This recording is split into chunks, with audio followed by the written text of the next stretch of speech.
IPS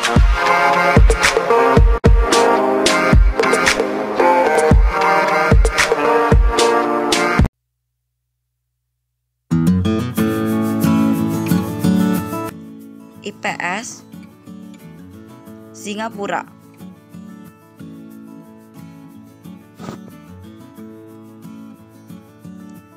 Singapura memiliki sejarah imigrasi yang panjang.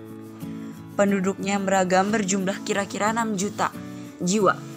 Terdiri dari orang Tionghoa, Melayu, India, Arab, berbagai keturunan Asia, dan Kaukasoid. 42% penduduk Singapura adalah orang asing yang bekerja dan menuntut ilmu di sana. Pekerja asing membentuk 50% dari sektor jasa. Negara ini adalah terdapat kedua di dunia setelah Monaco. A.T. Kearney menyebut Singapura sebagai negara paling terglobalisasi di dunia dalam indeks globalisasi tahun 2006. Sebelum merdeka tahun 1965.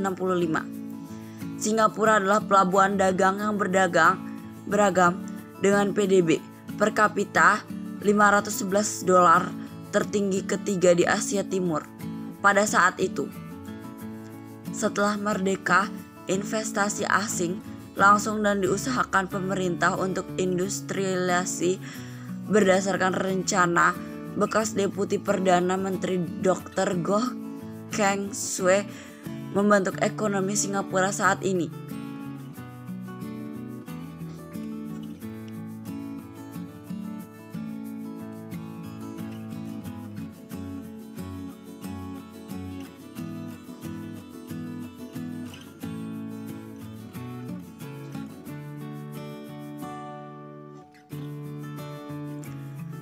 Pada 28 Januari 1819,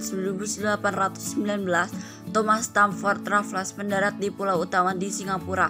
Ia ditugaskan oleh perusahaan dagang Hindia Timur Britania East India Company (EIC) untuk mencari lokasi strategis untuk membangun pelabuhan di mulut Selat Malaka, menandingi dominasi Belanda yang saat itu sering melemah.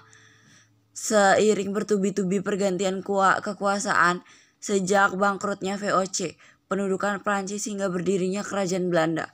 Di pulau tersebut, ia menjumpai sebuah kampung suku Melayu dipimpin Tumenggung Abdul Rahman, yang merupakan wilayah kekuasaan Kesultanan Johor, yang saat itu sedang ada konflik perebutan kekuasaan antara Sultan Johor Abdul Rahman dengan kakak tirinya Tengku Hussein Shah Tengku Long, yang hidup di pengasingan di Kepulauan Riau.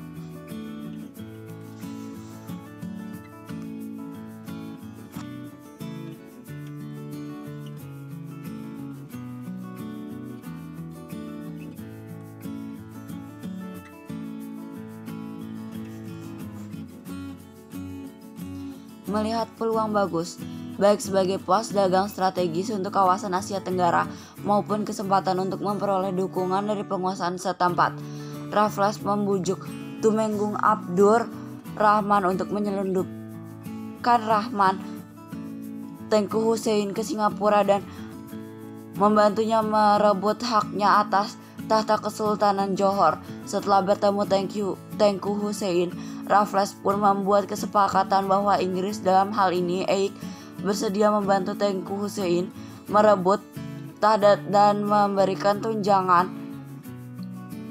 tahunan dengan imbalan diberikan hak khusus untuk membangun pos dagang dan pelabuhan di bagian selatan Pulau Temasek di sisi timur Sungai Singapura sekarang.